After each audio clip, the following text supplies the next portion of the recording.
Hello and good afternoon. A British aid worker is among 10 people shot dead in Afghanistan. She's been named as Dr. Karen Wu from Stevenage in Hertfordshire, who was working for a Christian charity.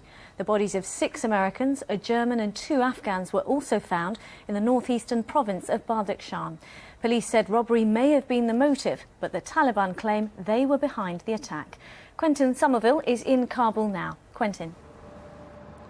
This is one of the worst attacks on charities working here in Afghanistan in many years.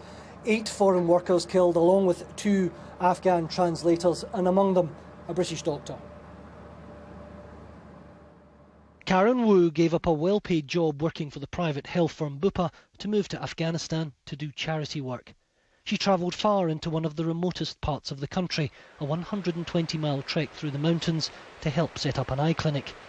As she returned, Karen and 9 of her colleagues were shot dead in a roadside ambush. Police said it was a robbery, but the Taliban say they carried out the attack. At the charity's headquarters in Kabul, a spokesman said it was unlikely that the insurgents were to blame. I know of other cases where they've taken responsibility within an hour or two. That, to me, sounds more believable. Secondly, according to our sources, that area is not particularly known for an insurgency by the armed opposition group, whichever it may be. Badakhshan has long been regarded as one of the safest areas in Afghanistan. As a result, many aid agencies work there.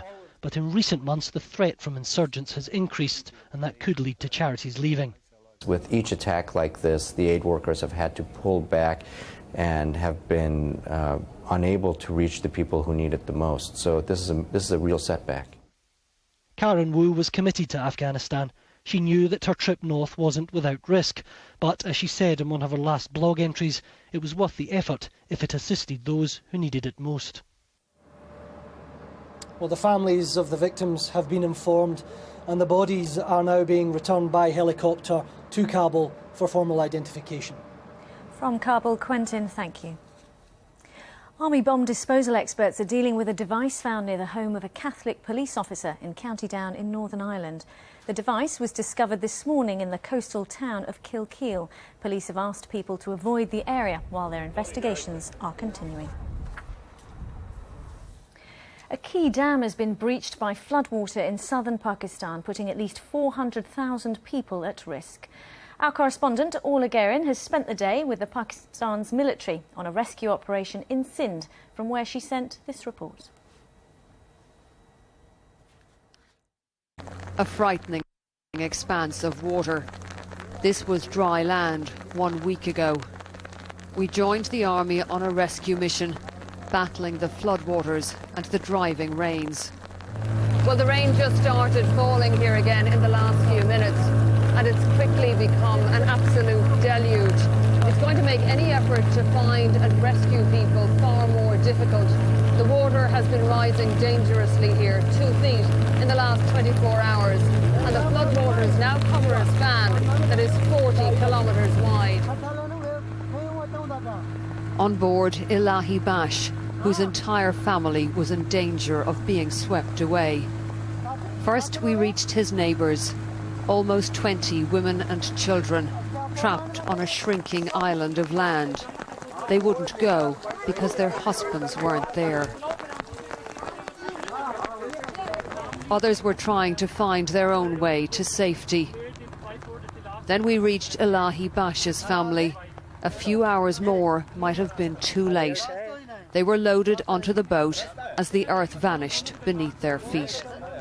Well, the boat is completely full now. We've managed to take everyone who was here. There are elderly women, there are young children. They were told a week ago that it was time to evacuate. They weren't ready to go then, but now they are desperate to get away. We headed back to dry land, the boat lying low in the water. Izzat Bai was worried about others left behind.